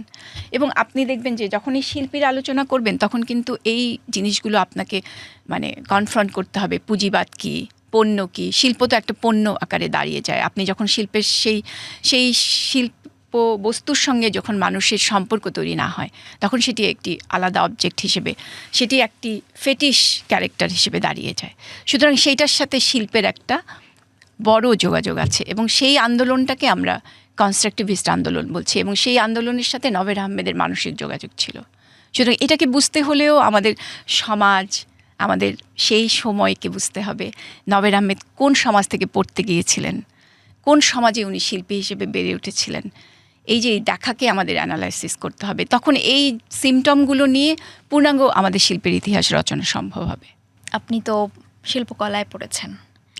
আমার গল্প নাই কোনো তেমন, আমি শিল্পকলার ইতিহাস নিয়ে কাজ করি। হ্যাঁ, আর্কিওলজি পড়েছি, তারপর শিল্পকলার ইতিহাস পড়েছি, শিল্পকলা নিয়ে গবেষণা করি, তারপর আপনি পড়িয়েছেনও? হ্যাঁ, পড়িয়েছি, তারপর শিল্পকলার ইতিহাস নিয়ে বই লিখছি, এই তো সামান্য কিছু কাজ করছি। আপনার বলার মতো কিছু নয়। প্রথম বই বেরিয়েছিল 2001 সালে। হ্যাঁ, ঠিক মনে আছে আপনার। ওটা হচ্ছে নেফারতিতি ভেনাসের শিল্পকথা, ওটা 2001 সালের একটি কাজ। তখন আমি তরুণ, তখন আমরা মাত্র পাশ করেছি, তারপর এক চাকরি খুঁজছি, তখন বইটার কাজ করছিলাম। ওই নেফারতিতি ভেনাসের 25 বছর হয়ে গেল, এবং ওটা আবার এখন নতুন করে বের হচ্ছে। অগণিত মানুষের ভালোবাসা পেয়েছি বইটির জন্য। অসংখ্য কৃতজ্ঞতা তাদের কাছে। এবং নেফারতিতি ভেনাস বইটি আসলে শিল্পকলার ইতিহাস নিয়ে কাজ করতে করতে যখন বাংলা বইয়ের সংকট ছিল, অনুভব করলাম যে বাংলা বই নাই, তখনই আসলে কাজটির প্রতি আগ্রহ তৈরি হয় যে বাংলা ভাষার আমরা কিভাবে শিল্পকলার ইতিহাস আলোচনা করব, বা আমাদের ছাত্রছাত্রীরা বা আমরা কিভাবে শিক্ষার্থী হিসেবে কিভাবে আমরা শিল্পকলার ইতিহাসকে বুঝব। এই চেতনা থেকেই আসলে এই শিল্পকলার ইতিহাসের বাংলা কাজ করা। ইংরেজির তো প্রচুর বই আছে, আমাদেরকে সবসময় ইংলিশ বইয়ের দ্বারস্থ হতে হয়েছে, কারণ আর্ট হিস্ট্রি নিয়ে কোনো আসলে আর্ট হিস্ট্রি সাবজেক্টটাই নতুন ছিল এবং ওটা নিয়ে আমাদের বাংলা ভাষায় কোনো বই ছিল না। তো সেই ক্ষেত্রে সেটা চিন্তা করে বইটার কাজ শুরু করা। এবং তারপরে এই বইটা থেকে তারপরে আরেকটা বই হলো, আরেকটা বই হচ্ছে জলছবি নদী আখ্যান। সেটাও শিল্পকলার ইতিহাস, সেটা আবার ইমপ্রেশনিজমের উপর বেশি আরেকটু পরের ইতিহাস। আর নেফারতিতি ভেনাস একেবারে আদিম শিল্পকলা থেকে শুরু, রেনেসাঁর আগ পর্যন্ত। কিন্তু ওই সময়টাতে বাংলাদেশে একজন নারী, তিনি পড়ছেন শিল্পকলায়, পড়াচ্ছেন। আপনি নভেরার সময়ের কথা বলছেন, কিন্তু আপনার সময়টাও কি কেমন ছিল আসলে? ওই সময়টাতে আপনি পড়ছেন, ওই সময় নারী লেখক কতজন ছিলেন বা কতজনের নাম আমরা জানি? ওই সময়টাতে আপনি যখন লিখলেন, তখন আপনার আসলে কিসের মধ্যে দিয়ে যেতে হয়েছিল? মানে আপনি যখন বইটা লিখলেন, পাণ্ডুলিপি তো লিখেছিলেন একটা, তো লিখে যখন এটা প্রিন্ট করতে যাবেন, তখনকার অভিজ্ঞতাগুলো একটু যদি শেয়ার করেন। আচ্ছা, এগুলো খুব কি বলবো, তখন আসলে আমরা লেখালেখি তো আসলে এমন ব্যাপার নয় যে এটা কোনো একটা উপর থেকে চাপানো কোনো ব্যাপার থাকে না। আসলে যারা লেখে, অনেকেই লিখছেন, তারা আসলে নিজেরই একটা তাগিদ অনুভব করেন যে লিখবেন, বা তারা পড়তে গিয়ে সংকট অনুভব করলে লেখেন। এটা আমার অনন্য কোনো গুণ নয় অবশ্যই, এটা অনেক লেখক আছেন, অনেক ভালো ভালো লেখক আছেন। এবং আমাদের সময় লেখক যারা ছিলেন, তারা শিল্পকলার ইতিহাস নিয়ে হয়তো আমার আশপাশে কেউ কাজ করেছেন কিনা আমার এই মুহূর্তে মনে নেই, কিন্তু সাহিত্য নিয়ে কাজ করছেন, কবিতা করছেন। আমাদের প্রজন্মের অনেকেই বড় বড় সাহিত্যিক আছে। তারপর আমাদের প্রজন্মের অনেকে গল্প লিখছেন, কবিতা লিখছেন, হয়তো শিল্পকলা নিয়ে লিখছেন না তখন, সেইটা হয়তো আপনি বলতে পারেন যে হ্যাঁ। তারপরেও এই সময়ে এসেও তো আমরা আসলে অত, যেমন পুরুষ লেখক যেমন অনেক পাওয়া যায়, কিন্তু অত নারী লেখকের কথা কিন্তু আমরা আসলে শুনি না এই সময়টাতে এসেও। 25 বছর হয়েছে লেখার। সেই প্রথম বইটা আমি যখন করি তখন অনেক দু একজন নারী লেখক ছিলেন, শিল্পকলার নয়, সাহিত্য। আমি বললাম একটু আগে, গল্প লিখতেন, কবিতা লিখতেন। কিন্তু এখন লেখালেখিটা তো আসলে, এখন পৃথিবীটা অনেক বদলে গেছে। তো এখন তো আসলে আমরা আমাদের সম্পর্ক তো এখন গভীর, আমাদের অ্যাটেনশন এখন সবচেয়ে বড় পণ্য আর কি, অ্যাটেনশন। আমরা রিল দেখে অভ্যস্ত। আমরা এখন খুব কম মনোযোগী আর কি। আমরা বই পড়ি কম, আমরা খুব কথা বলি অবশ্যই অনেক বেশি। আমার মনে হয় যে অনেক বেশি কথা বলি আমরা। তো চিন্তার গভীরতা কমে গেছে কিনা আমি জানি না, এটা আপনার যারা সামাজিক সম্পর্ক নিয়ে কাজ করেন, কিন্তু এটা তো আমরা বুঝি যে সমাজটা অনেক বেশি বদলে গেছে। এটা তো আমরা বুঝতেই পারি যে এখন এআই এসছে, আমাদের চিন্তার জায়গা দখল করে নিচ্ছে। পড়াশোনার ভবিষ্যৎ কী হবে, চিন্তার গভীর। যদিও এআইকে আমি ক্রিয়েটিভ জায়গা মনে করি না যে সে খুব ক্রিয়েটিভ, জানি না ভবিষ্যৎ কী বলবে, কিন্তু ক্রিয়েটিভিটির জায়গাটা একই থাকবে হয়তো। এআই কখনোই একটা কবিতা লিখে উঠতে পারবে না তার নিজের ভাষায়, সুতরাং মানুষই তো এটা তৈরি করেছে। তো সুতরাং আমি বলবো যে এখন মেয়েরা অন্য অনেক পেশায় মেয়েরা এসছে, অন্য অনেক পেশায় মেয়েরা আবার অনেক রকম চাকরি করছে আগের তুলনায়। আপনি যেই সময়টার কথা বলছেন, আমি তো অনেক পুরনো সময়েরও ভাবি না যে আমি অনেক আগের, নিজেকে নিশ্চয়ই এত বয়স্ক ভাবি না। 25 বছর আগে আমিও তরুণ ছিলাম, তখন লিখতাম। এবং এখনও তরুণ। ধন্যবাদ। না, এখন আর তরুণ নই হয় নিশ্চয়ই, যেহেতু আপনি আমাকে বলছেন যে আপনার সময় কিভাবে আপনি লেখক? শুধু এই প্রশ্নটাই বলছি, আমি আর তরুণ নই। না না না, তো তো তারুণ্য তো আসলে মনের বিষয়, কিন্তু আপনি লেখালেখি যখন শুরু করেছিলেন আমি তখন খুব ছোট, মানে আমার বয়স হিসেবে যদি বলতে চাই, কিন্তু এমন না যে আপনার তারুণ্য চলে গেছে। আর মেয়েরা তো লেখালেখি এখন অনেক মেয়ে করছেন, এবং মেয়েরা এখন অনেক কি বলবো যে অনেক নবেরার সময় থেকে অনেক আগানো। পৃথিবীটা তো এখন ওই স্ট্রাগলটা নাই মেয়েদের। আপনার সময়টা একটু শুনবো আমি, যে আপনি যখন পাণ্ডুলিপি লিখলেন, এখন পর্যন্ত আসলে কাউকে একটা পাণ্ডুলিপি নিয়ে আসলে প্রকাশকদের কাছে যেতে হয়, দাঁড়ে দাঁড়ে ঘুরতে হয়, এই বিষয়গুলো হয়। তো যখন আপনি লিখলেন, আপনার বইটা কে ছাপিয়েছিল? এগুলো একটা সুইট গল্প। হ্যাঁ, এগুলোর ইতিহাস আছে। ধরেন আমি লিখতে চাইছি বই, বা আমি বইটা লিখেছি, বা আমি একটা চাকরি খুঁজছি, তখন নতুন পাশ করেছি, আমার একটা চাকরি দরকার, তখন আসলে বাইরে আবার পড়তেও যাব, তার আগ মুহূর্তে আমার একটা একটা কি বলবো যে সময়, একটা ফাঁকা সময় ছিল। তখন আমি পাণ্ডুলিপি তৈরি করার পরে আমার একজন শিক্ষক ছিলেন, যিনি আমার লেখালেখিকে প্রশ্রয় দিতেন। শিক্ষকের কথা মনে আসলো, লেখালেখিকে প্রশ্রয় দিতেন একেএম শাহনাজ স্যার, আমার অত্যন্ত প্রিয় শিক্ষক। উনি আমাকে বললেন যে একটা বই করো, বা উনি খুব সাহস জোগালেন। বইটা করার পরে প্রকাশক চিনি না আমরা, তখন তরুণ, প্রকাশকের কাছে উনি বলে দিলেন যে অমুক প্রকাশককে দাও। সময় প্রকাশনী থেকে বইটা বেরিয়েছিলেন, তো অমুক প্রকাশনীতে দাও বইটা। তারপরে স্বাভাবিকভাবে আমি স্যারের কাছেই অনেক কৃতজ্ঞ। আর তার আগে বলবো যে আমাদের যে পাণ্ডুলিপি তৈরি করার আগে আমাদের একটা সময় কেটেছে বিশ্ব সাহিত্য কেন্দ্রে। আব্দুল আবু সাইদ স্যারের কথা না বললে তো হয় না, কারণ আমাদের বিশ্ব সাহিত্য কেন্দ্রে আমরা আসলে বিশাল একটা পরিবেশ পেয়েছি, একটা আলোকিত পরিবেশ। ওই বয়সে ম্যাট্রিক পরীক্ষা দিয়েছি মাত্র, কলেজে ভর্তি হয়েছি, এবং তারপরে আমরা বই পড়া কর্মসূচিতে যাচ্ছি স্যারের আলোচনায়। এবং আপনারা জানেন যে স্যারের আলোচনা সে কী পরিমাণ বর্ণাঢ্য সেসব আলোচনা, এবং আমাদের মনন তৈরি করতে সেই আলোচনা খুবই গুরুত্ব, এবং পুরো 3 প্রজন্ম ধরে আমি যদি বলতে পারি যে আব্দুল্লাহ আবু সাইদ প্রভাব বিস্তার করছেন। অবশ্যই স্যারের, আমরা বলবো যে আপনি যদি আমার জীবনের বই প্রসঙ্গ যেহেতু আসলো, তো বই পড়ার একটা অবারিত প্রাঙ্গণ হচ্ছে বিশ্ব সাহিত্য কেন্দ্র ছিল আমাদের। অবারিত মানে অগণিত বই আমরা বাড়িতে নিয়ে আসতাম, পড়তাম, এবং ওই বয়সে যেটা আমরা পরীক্ষা দিয়েছি, তো ওই সময়টায় স্যারের সান্নিধ্য আমাদের জন্য একটা বিশাল ঘটনা ছিল অবশ্যই। তো সেইখানে লেখালেখি, সেখানে আমাদেরকে বই পড়া, বই নিয়ে কথা বলা, সেগুলো পাঠচক্র শুরু হয়।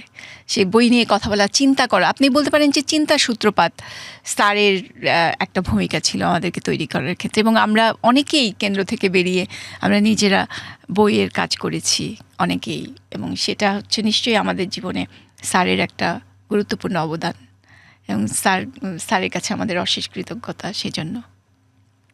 পরবর্তীতে পাণ্ডুলিপি তৈরি হলো সময় প্রকাশন থেকে। বইটি শিল্পকলার ইতিহাস, মানে ভয়ে ভয়ে যেটা হয় যে শিল্পকলার ইতিহাস তো তখন নতুন, যে লিখলাম, তারপরে সেটা নিয়ে বইটা বের হলো। বইটা বের হওয়ার পরে খুবই উত্তেজনা, একটা তরুণ বয়সের বই তো স্বাভাবিক একটা উত্তেজনা তৈরি করে। এবং আমার যেটা মনে আছে যে বই মেলায় যেতাম, বইটা বেরিয়েছে, কয় কপি বিক্রি হচ্ছে, প্রতিদিন খোঁজ নিতাম আমরা যে কে কিনছে। এবং মোটা, যেহেতু যে একটু আগে উনি বললে যে বেশ মোটা বই, কয়জন আর কিনবে, সেটা নিয়ে নিশ্চয়ই একটা দারুণ উত্তেজনা ছিল। তা বইটা আবার সম্পাদনার দায়িত্ব নিয়েছিলেন আমার স্যার, মনে পড়ে। তো এই সব কিছু মিলিয়ে আসলে গল্পটা খুবই আনন্দের, লেখালেখির গল্প তো খুবই আনন্দের। তখন তো আমাদের আসলে অফলাইন যুগ বলতে পারেন, আমরা তো দুইটা যুগের একটা ট্রানজিশনের মধ্যে বড় হয়েছি, রূপান্তরের মধ্যে বড় হয়েছি, একটা অফলাইন যুগ, একটা অনলাইন যুগ। তখন কোনো ফেসবুক নাই, তখন আমাদের একটা কম্পিউটার, ইমেইল, শুধু ইমেইল, তাও নতুন একদম ইমেইল করা, বিদেশে চিঠি লিখছি, পড়তে যাব, ইমেইলে একটা চিঠি লিখতে হয়, কোনো যোগাযোগের কোনো আর ব্যবস্থাই নেই। মানে আমাদের এই সময়টা, আমরাই এই প্রজন্ম শেষ যেই কথাগুলা বলবো আর কি, তারপরের প্রজন্ম আর বলবে না, তারা তো অনলাইন যুগের। আমরাই দেখেছি। আপনারা ইমেইল করতেন কোথা থেকে? আপনার বাসায় কম্পিউটার ছিল? না, আমরা প্রথমে বাসায় কম্পিউটার ছিল না। আমরা প্রথমে ইমেইল করতাম, আমি ইমেইল করতাম, দেখা গেল যে একটা অফিস থেকে একটা অফিসে গিয়ে ইমেইল করতে হতো। যে আমার মনে আছে প্রথম ইমেইল করি আমি, যে বাইরে পড়তে গেছিলাম আমি 2002 সালে সুইডেনে পড়তে যাই।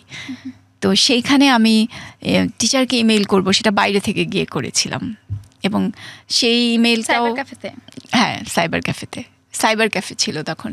এবং আমি প্রথম ইমেইল অ্যাক্সেস করি সেটা বিদেশে গিয়ে, সুইডেনে আমাদেরকে একটা ইমেইল দেওয়া হলো এবং আমাদের একটা কম্পিউটার এবং আমাদের অ্যাক্সেস ছিল স্টুডেন্টদের জন্য শুধু। খুবই একটা প্রথম অভিজ্ঞতা সেই ইমেইল দেখা গেল যে তারাই শুধু টিচাররা যোগাযোগ করতো। বাংলাদেশের সঙ্গে তখন ইমেইলের সম্পর্ক খুবই ক্ষীণ, খুব কম মানুষই তখন ইমেইল ব্যবহার করতো, বা যারা করতো তাদের সাথে মাঝে মাঝে ইমেইল করতাম আমরা, এরকম একটা ব্যাপার ছিল। মানে প্রতিনিয়ত যে একটা অ্যাক্সেস সেরকম কোনো ঘটনা তো ছিল না। আমি খবরটা পেতাম না, অপেক্ষা করতাম অনেক যে খবরটা কবে, এবং একটা টেলিফোন করা, তারপরে তো আপনার হোয়াটসঅ্যাপ চলে আসলো একটা। এই হোয়াটসঅ্যাপের আগের যুগটা কেমন ছিল? মানে আপনি সুইডেনে গিয়েছেন বাংলাদেশ থেকে, আপনার পরিবার ঢাকায় ছিল, তো যোগাযোগটা কতদিন পর পর হতো, কি হতো, মিস করতেন? এভাবে দেখলে যে সময়টা এত পাল্টে গেছে যে এই সময়কে আর আপনি বুঝতে পারবেন, ওই সময়টাকে আপনাদের প্রজন্ম তো আর বুঝতে পারবে না। তো ওই সময়টা আসলে অনেক সুন্দর ছিল, ওই সময়টা অনেক কল্পনার ছিল, ওই সময়টা অপেক্ষার ছিল, ওই সময়টা আপনার দুদণ্ড বসে থাকার সময় ছিল, ওই সময়টা অনেক ক্রিয়েটিভ ছিল। এখনকার ছেলেমেয়েরা আর ক্রিয়েটিভ নাই। এখনকার ছেলেমেয়েদের মধ্যে আমাদের প্রজন্মের সাথে হয়তো অনেক পার্থক্য আছে। আমাদের চিন্তা চেতনার গভীরতা তৈরি হয়েছে ওই অপেক্ষা থেকে। আমরা একটা চিঠি লিখতাম, সে চিঠি তো এখন কেউ লেখে না কাউকে, আমাদের চিঠি যুগ ছিল। সুতরাং আমরা বলবো যে আমরা অনেক ব্লেসড ছিলাম, এবং আপনারা একটা বিশাল ক্ষতির মধ্যে দিয়ে চলে গেলেন। আপনারা চিঠি দেখলেন না, চিঠি পেলেন না, অপেক্ষা করলেন না কারোর জন্য। অনলাইনের যুগে আপনারা তাৎক্ষণিক অনুভূতির মধ্যে বাস করলেন, আর আমরা একটা চিরন্তন একটা সময়, ভাবনার, কল্পনার একটা বিস্তারিত একটা সময় জুড়ে আমাদের কাজ করতো, এবং আমরা অনেক ক্রিয়েটিভ ছিলাম এই জন্য। আমাদের লেখালেখি, কিন্তু এখনকার ছেলেরা তো এআই বানাচ্ছে, এখনকার ছেলেরা অনেক কিছু বানাচ্ছে, এখনকার ছেলে মেয়েরাই তো বানাচ্ছে। এগুলো কি আসলে ক্রিয়েটিভিটি না?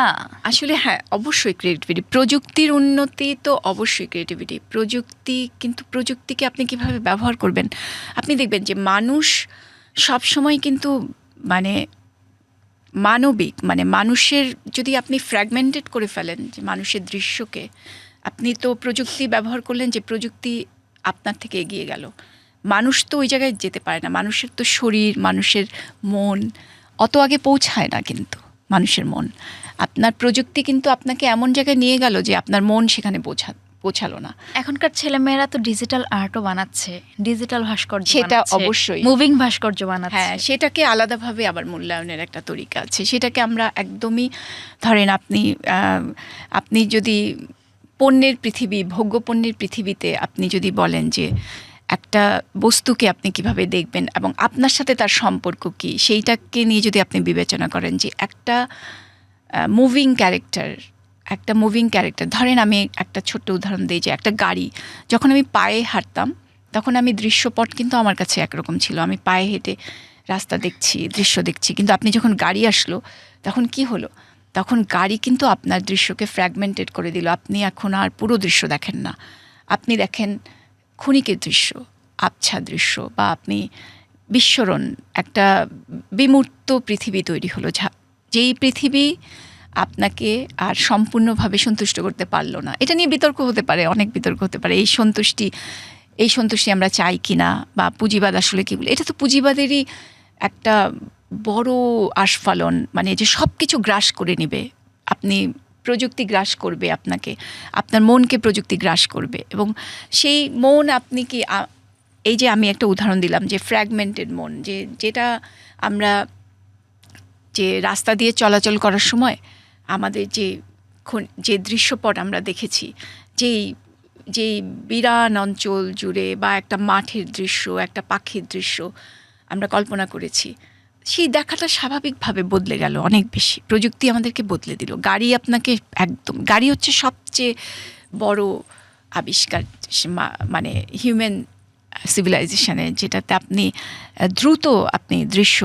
দ্রুত এক জায়গা থেকে আরেক জায়গায় চলে যাচ্ছেন, আপনি দ্রুত একটা দৃশ্যপট বদলে যাচ্ছে, সেইটা কিন্তু আমাদের সেইটার ইতিহাস।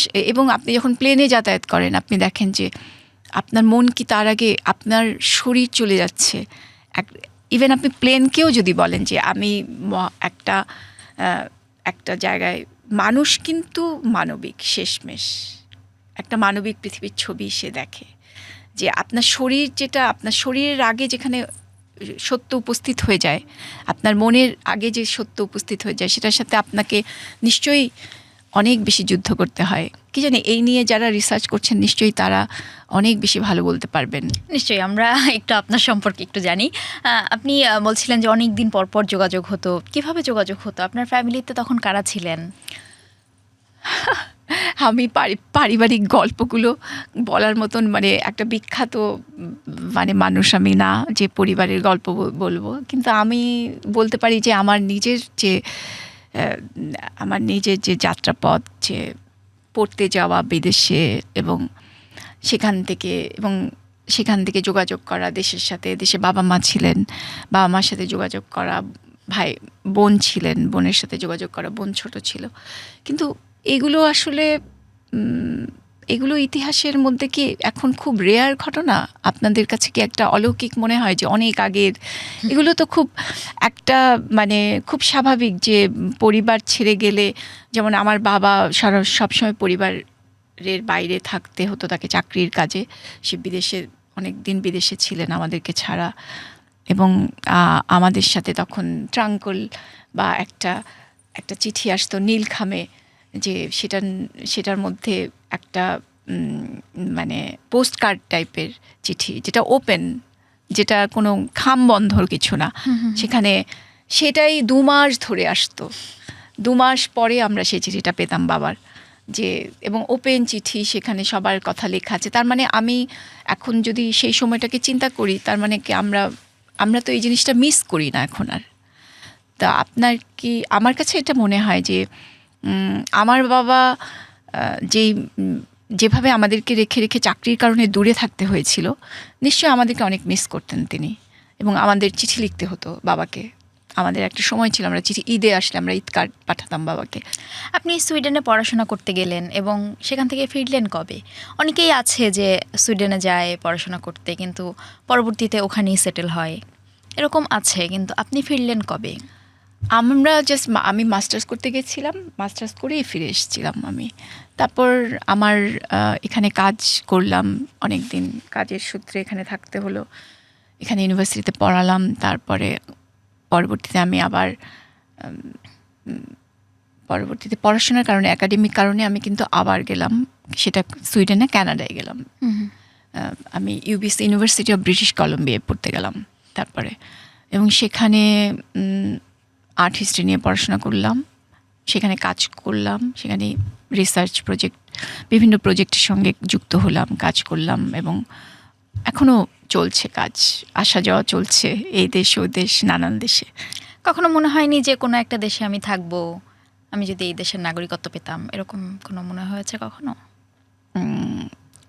এই জিনিসগুলো আসলে মানে কাজের জন্য মানুষকে নানান জায়গায় তো থাকতে হয়, আর দেশটা না এখন মনের ভিতর, মাথার ভিতর, দেশ কোনো আর জায়গায় নেই। ঢাকা আমার আর দেশ না আসলে। আমি ঢাকায় জন্ম, ঢাকায় বড় হওয়া, কিন্তু সেই ঢাকা তো নেই আর। আমার শহর কিন্তু নেই, আমার শহরে সেই বিল্ডিং নেই সুতরাং দেশটা আমার মাথার ভেতরে থাকে সব সময়, আমি যেখানেই থাকি। আর এখন যোগাযোগ এমন যে আপনি কই আছেন, এই যোগাযোগটা এত সহজ যে কেউ কারোর জন্য তো অপেক্ষা করেই না, বরং সঙ্গে সঙ্গে ক্লিক করলে, একটা ক্লিক, এখন আমরা বলি যে একটা 1 ক্লিক, তো সেটাই যোগাযোগ। আমরা গ্লোবাল ভিলেজে বসবাস করি। হ্যাঁ, সেটা একটা ক্ষতিকর দিক আছে, আবার একটা ভালো দিক আছে যে আপনি মানে মাথায় নিয়ে ঘুরতে পারেন সারা পৃথিবীতে, এবং কাজের জায়গাগুলোতে যেতে পারেন, এবং ওভাবে ঘর ফিল করি না আর, যে ঘর নেই। আসলে যদি বলেন দেশ মানে কি, একটা ঘর, তো ঘর মানে কতগুলো, মানে ঘর মানে আবার নানান অর্থ, যে ঘর মানে একটা ঘরের মধ্যে অনেক ফটোগ্রাফ, দেয়ালে অনেক স্মৃতি, অনেক অ্যালবাম, বা মায়ের স্মৃতি, বাবার স্মৃতি, এসব কিছু মিলে আসলে সব কিছু আমাদের এখন মনের মধ্যে নিয়ে আমরা ঘুরি, কারণ এখন তো দেশ বদলে গেছে, দেশটাও দেশের মতো নেই, সুতরাং দেশটা মনের মধ্যে রয়ে গেছে। সেই ছেলেবেলা, বড় হওয়া, সেই মাঠ, সেই স্কুল, সব কিছুই কিন্তু মনের মধ্যে আমরা নিয়ে ঘুরি। এখন আর স্থানিক দেশ, স্পেশাল কোনো চিহ্ন নেই দেশের। আপনি কানাডায় যাওয়া আসা করেন, রিসার্চ করেন, কিন্তু আমাদের তো আসলে জীবন ধারণের জন্য জীবিকারও প্রয়োজন হয়। লেখালেখি করে, রিসার্চ করে কি আসলে জীবিকা নির্বাহ হয়? এটা একটা মানে এই রিসার্চ প্রজেক্টগুলোই আমার, ওটাই টাকার উৎস। আমার রিসার্চ প্রজেক্ট থেকেই আমি টাকা পাই, এটাই আমার চাকরি, এটাই আমার কাজ এখন। তো সুতরাং এটার সঙ্গে, এটা ছাড়া তো জীবন ধারণ করা এবং তাদের মানে এটা অসম্ভব। কারণ এটা আবার একটা বাধা ধরা, যেহেতু আমি এক জায়গায় চাকরি করিনি, এক সময় এক জায়গায় চাকরি করতাম, টানা পড়িয়েছি, তারপর যখন চলে যেতে হলো তখন আসলে সেখানেই নতুন করে কাজ খুঁজতে হলো, নতুন করে পড়াশোনার পরে নতুন জীবন, নতুন ঘর, নতুন করে কাজের পরিবেশ সেখানে মানিয়ে নেওয়া। এবং আমার কাছে পৃথিবীটা এখন মানে আমার কাছে ওই চিন্তার জায়গা থেকে দেখলে যে অনেক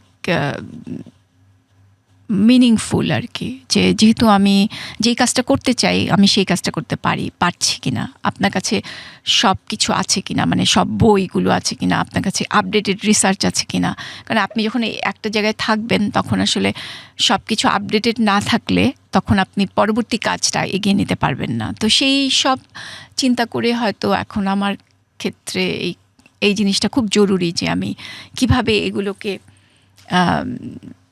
কানেক্ট করি আর কি, কীভাবে কানেক্ট করি আপনি বলতে পারেন। দেশে হয়তো আমি একটা বাংলা একাডেমির সাথে কাজ করছি এখন, তো কীভাবে আমি আবার একটা কনস্ট্রাকটিভিজমের আইডিওলজি নিয়ে, একটা সোশ্যাল অবজেক্ট নিয়ে কাজ করছি, সেটার সাথে আমার যে মানে সেটার সাথে আমার একটা প্রতিনিয়ত কনভারসেশন চলে, আমার প্রতিনিয়ত একটা নিজের সাথে টানাপোড়েন তো আছেই, যেহেতু আমি এক জায়গায় থাকি না, টানাপোড়েন তো চলেই।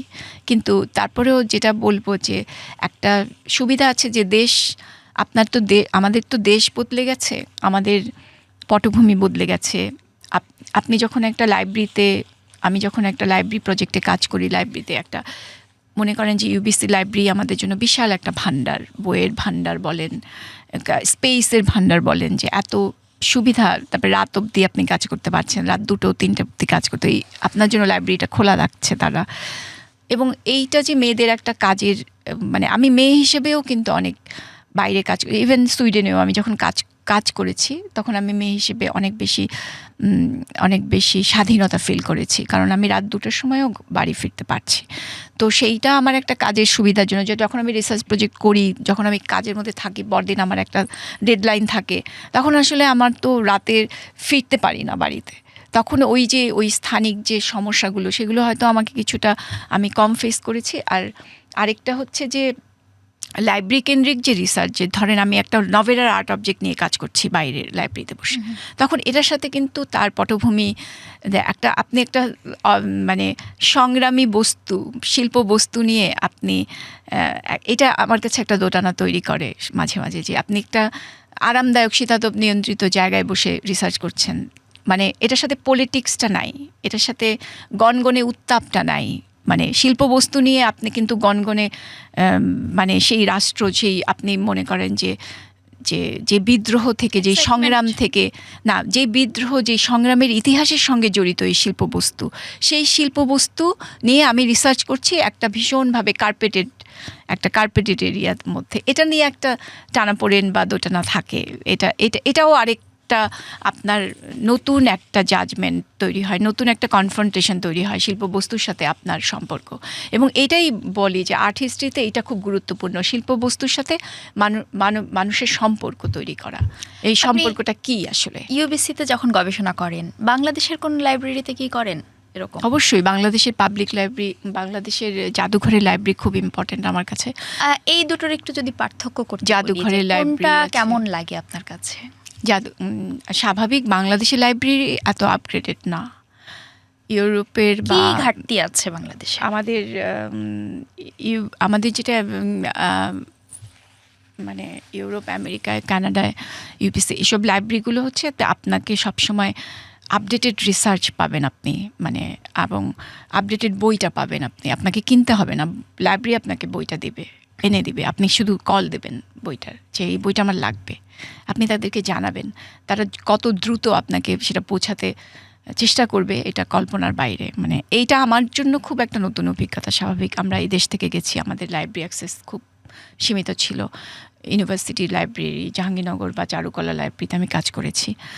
তো চারুকলা লাইব্রেরি খুব ভালো, খুব আপডেটেড ছিল, কিন্তু তারপরেও আমি বলবো যে যে নতুন নতুন রিসার্চের ক্ষেত্রে, যে নতুন যে ছেলেমেয়েদের চিন্তা, বা আপনি যখন একটা কনফারেন্স পেপার পড়ছেন বা কোথাও একটা পেপার সাবমিট করছেন, তখন যে আপনার যে পিয়ার রিভিউ হচ্ছে, এই জিনিসগুলো তো আপনি বঞ্চিত এই দেশে। এই দেশে তো এই চর্চা নেই, এই একাডেমিক এই মানে ইন্টেলেকচুয়াল চর্চাটা এই দেশে খুবই সীমিত, কারণ বইয়ের অভাব একটা, আর আপনার পিয়ারের অভাব একটা। যে এই ঠিক এই গ্রাউন্ডে আপনি যে কথা বলবেন, আলোচনা করবেন, পিয়ার রিভিউ করবেন, আপনি একটা আর্টিকেল লিখলেন, সেই চিন্তার সাথে ঐক্যবদ্ধ হবে এরকম ভাবে আপনি কি কাউকে পাবেন কি না, যে সেই চিন্তাটাকে বুঝতে পারবে সে। সুতরাং সেইটা তো সে জাজ করতে হবে। আপনি হয় কনফারেন্স পেপারে পিয়ার রিভিউটা খুব ইম্পর্ট্যান্ট বিদেশে। আর আমাদের যেটা সুবিধা ছিল সেটা হচ্ছে যে অনেক পুরনো বই, মানে এত মানে রিচ লাইব্রেরি, এত পুরনো জিনিসপত্র আপনি পাবেন সেখানে। আপনি হয়তো বাংলাদেশের একটা ইতিহাসের কাজ করতে পারবেন সেখানে, যেখানে সবচেয়ে পুরনো নথিটা ওখানে আছে, ওই লাইব্রেরিতে আছে। সেটা আপনাকে ওরা ফ্র্যাগমেন্টেড অবস্থা যদি থাকে সেটাও আপনাকে অ্যাক্সেস করতে দিবে। সেটা এখন তো আমরা আসলে অনলাইনে প্রচুর অ্যাক্সেস পাই। হ্যাঁ, অবশ্যই। এখন তো আগের থেকে অনেক সুবিধা হয়েছে। অনলাইনে প্রচুর জার্নাল আছে, অনলাইনে প্রচুর, কিন্তু একটা বই, একটা জার্নাল, এসব হয়তো বা আপনাকে এখন অনলাইনে, মানে আমার কাছে এখনও মনে হয় যে মানে গুরুত্বপূর্ণ বইগুলোকে আসলে অনলাইনে আপনি, হ্যাঁ পয়সা দিয়ে কিনতে হয়, অনলাইন থেকে আপনি হয়তো পয়সা দিয়ে কিনতে হয় আপনাকে, কিন্তু ওই লাইব্রেরিগুলোতে আপনার ফ্রি অ্যাক্সেস। এই বইগুলো তো বেশিরভাগই আপনি ইংলিশে পড়তেন। হ্যাঁ। আর আপনি পরবর্তীতে আপনি যখন অনুভব করলেন যে বাংলায় বই কম বা বাংলায় অ্যাক্সেস পাওয়ার জন্য, কিন্তু পরবর্তীতে আপনিও কিন্তু ইংলিশে লিখেছেন, সেটা কি চিন্তা থেকে? না, একটা তো ইংলিশ রিসার্চগুলো আমাদেরকে তো ইংলিশে করতেই হয়, কারণ আমরা কনফারেন্স পেপার পাঠাই যখন, তখন তো ওটা আমাদেরকে ইংলিশে জাজ করে। ইংলিশ সারা, আর আমার আর্ট হিস্ট্রি ডিপার্টমেন্ট আমি যেখানে কাজ করেছি সেটা তো ইংলিশ, তো সুতরাং সেখানে বাংলার কোনো তো অ্যাক্সেস নাই। তো সেখানে আমি সমস্ত আমার যে কাজ, ইভেন নবেরা নিয়েও যে আমার পেপারস সবই রিসার্চ সবই ইংলিশে করতে হয়েছিল সেখানে। আমি হয়তো এবং পানাম নিয়েও আমার একটা ইংলিশে বই আছে, পানাম নগরের উপর আমার একটা কাজ আছে, তো সেইগুলো করতে হয়েছে। কিন্তু আমাদের হয়তো মানে এগুলো ইংলিশে করার পেছনে কি কাজ করেছিল? ইংলিশে করার পেছনে কাজ হচ্ছে যে আমাদেরকে তো বাইরে প্রেজেন্টেশন করতে হয়, আমাদেরকে তো একটা গ্লোবাল এরিয়াতে আমাদেরকে এটা কনফারেন্স পেপার, আদারওয়াইজ আমার জীবিকা কিভাবে, আমি তো শুধু বাংলা ভাষাভাষী নিয়ে কাজ করতে পারছি না এখন, যেহেতু আমি দেশ থেকে চলে গেছি। আমি তখন পড়াচ্ছিলাম, আমি তখন একটা ইউবিসির স্কলারশিপে চলে যাই আর কি। তখন আমার পক্ষে তো সব কিছুই ইংলিশে করতে হয়েছিল, কারণ নবেরা নিয়ে কাজটাও আমার ওখানকার একটা সুপারভাইজারের আন্ডারে করতে হয়েছিল, প্রেজেন্টেশন করতে হয়েছিল প্রতি মুহূর্তে। ওদের যে প্রক্রিয়া, ওদের যে একটা রিসার্চকে আপডেট করার প্রক্রিয়া, এবং সেখানে আপনি যখন সেখানে প্রেজেন্ট করেন তখন তো নানা রকম আপনাকে পিয়ার রিভিউ হবে। পিয়ার রিভিউর জন্য তো আপনাকে ইংলিশ ছাড়া তো কোনো উপায় নেই, সেটা একটা নর্মাল ব্যাপার। আপনার কি ভবিষ্যতে কানাডাতে বা কোথাও সেটেল হওয়ার ইচ্ছা আছে? আসলে কাজই বলে কথা, বুঝছেন, যেখানে আপনারাও নিশ্চয়ই, যেখানে কাজ, পৃথিবীর সবাই যা করে আমিও তাই করি, যে পৃথিবীতে কাজ আমার যেখানে নিয়ে যাবে আমি সেখানেই যাব। কাজের জন্য আমি বাংলা একাডেমিতেও এসেছি, জাদুঘরেও এসেছি কাজের জন্য, নবেরার কাজ। ইভেন বাংলাদেশের যেহেতু আমরা নবেরাকে দেখেছি একটা সময় উনি চলে গিয়েছিলেন দেশ ছেড়ে। না, এই জিনিসটা আমার সাথে তুলনা দেওয়া যাবে না, কারণ নবেরা আহমেদ একটা বিরাট ব্যাপার, বিরাট শিল্পী, এইটার সাথে আমার কোনোই তুলনা নেই। আমি সামান্য ইতিহাস লিখি, শিল্প ইতিহাস লিখি, কাজ করি। আমার কোথায় না থাকা এগুলো এত গুরুত্বপূর্ণ তো অবশ্যই না, কিন্তু আমার কোনো প্ল্যান নাই, কিন্তু আমি যেখানে কাজ করি সেখানেই হয়তো থাকা হবে, এরকম একটা ব্যাপার। আমি যখন কোনো একটা রিসার্চের কাজে আমাকে ইন্ডিয়াও যেতে হয়, কিছুদিন থাকতে হয়, তারপর আমার বাংলাদেশেও থাকতে হয় অনেক, যেমন বাংলা একাডেমির কাজটা এখন চলছে, তো সেখানে আমি কিছুটা ইনভলভ। সেটা আমার একটা সামনে আমার একটা ফ্যামিলির বাকি সদস্যরা কোথায় থাকেন? আমার বাকি সদস্যরা নানান জায়গায় থাকে, যেমন আমি একাই থাকছি এখন ঢাকায়। আমার হাজব্যান্ড, আমার মেয়ে কানাডায় থাকে, এবং আমার মেয়ে কখনো কখনো আবার ইন্ডিয়াতেও থাকতে হয় তার, কারণ সে গান শেখে ইন্ডিয়াতে। তো এরকম নানান পারপাস দেখা যাচ্ছে যে আমরা 3 জন 3 জায়গায় থাকতে হচ্ছে কাজের জন্য। আমাদের আসলে সেই অর্থে মানে এই কমিউনিকেশনগুলো আমাদের সব সময় আর কি অনলাইন বেসড হয়ে গেছে। আপনাদের কি কানাডার সিটিজেনশিপ আছে? হ্যাঁ, কানাডা আসলে পড়তে আপনি যখন পড়তে যাবেন তখন আসলে আপনি অ্যাপ্লাই করে দিতে হয়। ওটাই একটা সিস্টেম, যে একটা সিটিজেনশিপের জন্য অ্যাপ্লাই করতে ওটা 5-6 বছর লাগে, ওটা পড়তে হয়ে যায় ওটা নর্মালভাবে। তারপরে ওটা হয়ে যাওয়ার পরে এরপর আপনি ডিসাইড করতে পারেন আর কি আপনি কোথায় কি করবেন। এটার সাথে কোনো আর অন্য কোনো সম্পর্ক নেই, এটা যে সব স্টুডেন্টরাই এটা অ্যাপ্লাই করে, এটা আমারও একটা জাস্ট অ্যাপ্লাই করা হয়েছিল। আমার মনে হয় আমরা একদম শেষ পর্যায়ে চলে এসেছি। আমি একদম শেষে জানতে চাই যে বাংলাদেশে কেউ যদি আপনার মতো রিসার্চার হতে চায়, তার আসলে কি করা উচিত, কি করবে সে? খুবই মজার একটা প্রশ্ন, আর আমি বিরাট একটা প্রায়োরিটি পাচ্ছি মনে হচ্ছে, এতে আমি খুবই আনন্দিত, কারণ আমি এত প্রায়োরিটি পাওয়ার মতো যোগ্য কেউ কিনা আপনারাই জানেন। You are today's star. এটা একদমই ভুল যে আমি খুবই সামান্য কাজ করি, সামান্য শিল্পকলার ইতিহাসের প্রতি আমার আবেগ আছে। আমি বলেছি যে সবাই সবার আবেগ থেকে কাজ করে, আরও বড় বড় কাজও করছে, অনেকে নিশ্চয়ই করছে, আমি সেগুলো হয়তো জানি না ঠিক মতো। কিন্তু শিল্পকলার ইতিহাস নিয়ে বাইরে অনেক কাজ হয়ে গেছে। আমি আমার ডিসিপ্লিনের কথা বলতে পারি যে এত কাজ হয়েছে যে আপনি সেগুলো যদি না পড়েন তাহলে আপনি আসলে আমার দেশকে কিভাবে রিপ্রেজেন্ট করব, আমি আমার দেশের ইতিহাসকে আমি কিভাবে রিকনস্ট্রাক্ট করব। Even Novera Ahmed, even Zainul Abedin, even আপনি কোনো আর্টিস্টিক প্ল্যান্ট হিসেবে, আর্টিস্টিক কনস্ট্রাকশন হিসেবে আপনি যদি সিমটমগুলো যদি চিন্তা করেন যে শিল্পের ইতিহাস কীভাবে লেখা দরকার, শিল্পের ইতিহাসে কী কী গুরুত্বপূর্ণ, সেগুলো নিয়ে যদি আপনি বড় রিসার্চগুলোর সান্নিধ্য না পান, আমিও যেমন পাইনি, অনেক বাংলাদেশে থাকার সময় আমি অনেক কিছু জানতাম না যে এভাবে কাজ করা যায়, এটা জানতাম না, কারণ আমাদের হাতে সীমাবদ্ধ ছিল পেপার্স, বই। ইভেন জয়নুল আবেদিনকে নিয়েও যত রিসার্চ হয়েছে, বা সফিউদ্দিন, বা সুলতান, SM সুলতান, বা আপনি আরও বড় আর্টিস্ট, অনেক বড় আর্টিস্টদের কাজ নিয়ে রশিদ চৌধুরী, যত কাজ আছে সবার বই কয়টা আছে, তাদের নিয়ে তো বই হয় নাই খুব বেশি, তাদের নিয়ে তো ইনডেপথ রিসার্চ হয় নাই বাংলাদেশে। তো বাংলাদেশের শিল্প ইতিহাসও তো অলিখিত এখন, সেটা তো আপনি তো, সুতরাং সেটার জন্য আমাদেরকে অবশ্যই কেউ যদি রিসার্চ করতে চায় তাহলে অবশ্যই এটার একটা গ্রাউন্ড মানে তৈরি করতে হয়, পড়াশোনা করতে হবে প্রচুর, যদি সম্ভব হয় নিজের দেশে, না হয় সম্ভব হলে বাইরের পৃথিবীর কীভাবে আপডেটেড হচ্ছে, সেগুলো তো এখন অনলাইনের মাধ্যমে, বইয়ের মাধ্যমে আমরা জানতেই পারি কীভাবে আপডেটেড হচ্ছে। সেই আপডেটেড রিসার্চ পেপারগুলো যদি আমরা পড়তে পারি, বইগুলো যদি আমরা পড়তে পারি, তাহলে আমাদের চিন্তা ভাবনা অনেক পরিষ্কার হবে। আমরা কিভাবে দেখব, আসলে আমাদের দেখার পথ তৈরি হবে। আপনি কি কাউকে কোনো হেল্প করতে পারেন, বা আপনার কোনো এরকম কোনো অর্গানাইজেশন বা কিছু আছে যেখানে আসলে আপনার হেল্প চাইবে মানুষ? আমার এরকম নিজস্ব এরকম অর্গানাইজেশন নেই, আমিও কাজ করি অন্যের হয়ে, মানে যেমন আমি এখন বাংলা একাডেমির একটা প্রজেক্টে কাজ করছি, ইউবিসির একটা প্রজেক্টে কাজ করছি। তো এরকম আমার প্রজেক্ট বেস, আমার টিচার, আমার ওখানকার যে আর্ট হিস্টোরি নিয়ে যারা কাজ করে, টিচারদের সাথে যে আমার সম্পর্ক, বা টিচারদের সাথে যে আমার বেড়ে ওঠা, তারই প্রেক্ষিতে আমি কাজগুলো করেছি, কাজগুলো আমার কাছে এসেছে।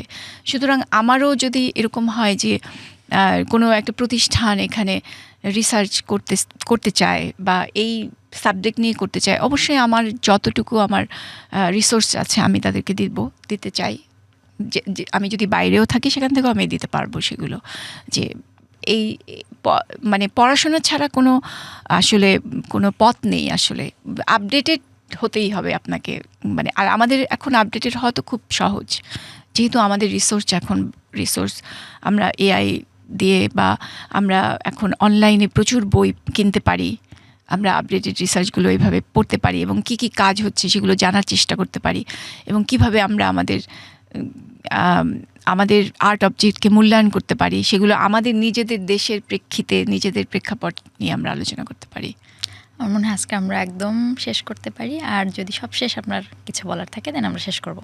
না, আমার কিছুই তেমন কিছু বলার, বরং আমি অনেক কিছু বলে ফেলেছি, অতি কথা, যেগুলো আসলে আমি জানি না আমি এত এই কথাগুলো বলার যোগ্য কিনা, কিন্তু আপনারা আমাকে হার স্টোরি মানে নভেরার স্টোরিতে আমাকে ডেকে নিয়ে এসেছেন নভেরার গল্প করার জন্য। আসলে সেটাই আমি জানি, আমার নিজের কোনো আসলে গল্প নাই, যে নভেরাকে নিয়ে কাজ আরও করতে হবে, তার কাজকে বুঝতে হবে, তার কাজের সিমটমকে অ্যানালাইসিস করতে হবে। সেটাই হচ্ছে, যদি করতে পারি সেটা আমাদের বাংলার আর্ট হিস্ট্রি তৈরি হবে, বা বাংলার শিল্পকলার ইতিহাসে নভেরার গুরুত্ব আমরা অনুধাবন করতে পারবো। Thank you. আপনাকে অনেক ধন্যবাদ। দেখছিলেন হার স্টোরির সঙ্গে ছিলাম আমি রুকাইয়া জহির এবং আমার সঙ্গে ছিলেন শিকোয়া নাজদিন। তিনি একাধারে লেখক, গবেষক এবং শিল্পকলার ইতিহাসবিদ। সবাই ভালো থাকুন, সুস্থ থাকুন, দেখা হবে নতুন কোনো পর্বে নতুন কোনো অতিথি নিয়ে। সেই অবধি সবাই ফলো করুন আলাপের সোশ্যাল মিডিয়া হ্যান্ডেল করুন।